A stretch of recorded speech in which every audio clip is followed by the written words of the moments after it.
எழுதிய திருமுகம் 1ஆம் அதிகாரம். கலாத்திய மாநிலத்தில் உள்ள திருச்சபைகளுக்கு எந்த ஒரு தனி மனிதராலோ மனித அதிகாரத்தாலோ ஏற்படுத்தப்படாமல் இயேசு கிறிஸ்துவாலும் இறந்த அவரை உயிர்த்தெழச் செய்த தந்தையாம் கடவுளாலும் திருத்தூதனாக ஏற்படுத்தப்பட்ட பவுலாகிய நானும் என்னுடன் இருக்கும் சகோதரர் அனைவரும் எழுதுவது. நம் தந்தையாம் கடவுளிடமிருந்தும் ஆண்டவராகிய இயேசு கிறிஸ்துவிடமிருந்தும் உங்களுக்கு அருளும் அமைதியும் உரித்தாகுக.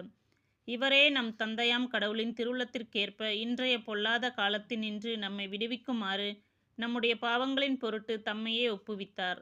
தந்தையாம் கடவுளுக்கே என்றென்றும் ஆட்சி உரித்தாகுக. ஆமேன்.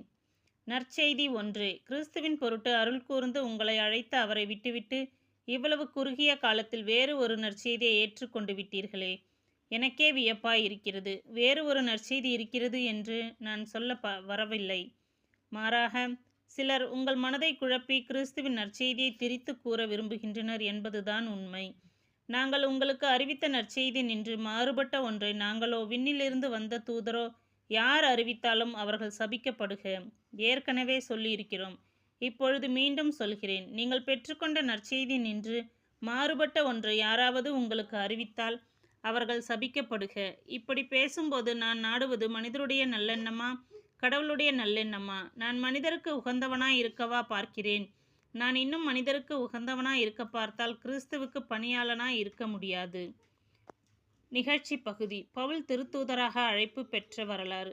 சகோதர சகோதரிகளே, உங்களுக்கு ஒன்று தெரிவிக்க விரும்புகிறேன்.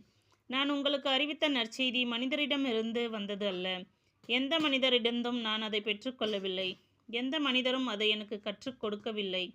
மாறாக இயேசு கிறிஸ்து அருளிய வெளிப்பாட்டின் வாயிலாக அது எனக்கு கிடைத்தது. நான் யூத நெறியை பின்பற்றி வந்த காலத்தில் எவ்வாறு நடந்து கொண்டேன் என்பது பற்றி நீங்கள் கேள்விப்பட்டிருப்பீர்கள். கடவுளின் திருச்சபையை மிக கொடுமையாக துன்புறுத்தி ஒழிக்க முயன்றேன். மூதாதையர் மரபுகளில் ஆர்வம் மிக்கவனாய் என் இனத்தவருள் என் வயதினர் பலரை விட யூத நெறியில் சிறந்து விளங்கினேன். ஆனால் தாயின் வயிற்றில் இருந்தபோதே என்னை தமக்கென ஒதுக்கி வைத்த தமது அருளால் என்னை அழைத்த கடவுள் தம் மகனை பற்றிய நற்செய்தியை பிற இனத்தவருக்கு நான் அறிவிக்குமாறு அவரை எனக்கு வெளிப்படுத்த திருவுள்ளம் கொண்டார். அப்போது நான் எந்த மனிதரிடமும் போய் கலந்து பேசவில்லை.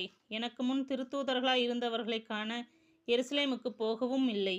ஆனால் உடனே அரேபியாவுக்கு சென்றேன். அங்கிருந்து தமஸ்கு நகருக்கு திரும்பினேன். 3 ஆண்டுகளுக்கு பிறகுதான் கேப்பாவை பார்த்து பேச எருசலேமுக்கு போனேன். அங்கே 15 நாள் அவரோடு தங்கியிருந்தேன். ஆண்டவரின் சகோதரரான யாக்கோப்பை தவிர திருத்தூதரில் வேறு எவரையும் நான் போய் பார்க்கவில்லை. நான் உங்களுக்கு எழுதுவதில் பொய் ஒன்றுமில்லை. இதற்கு கடவுளே சாட்சி.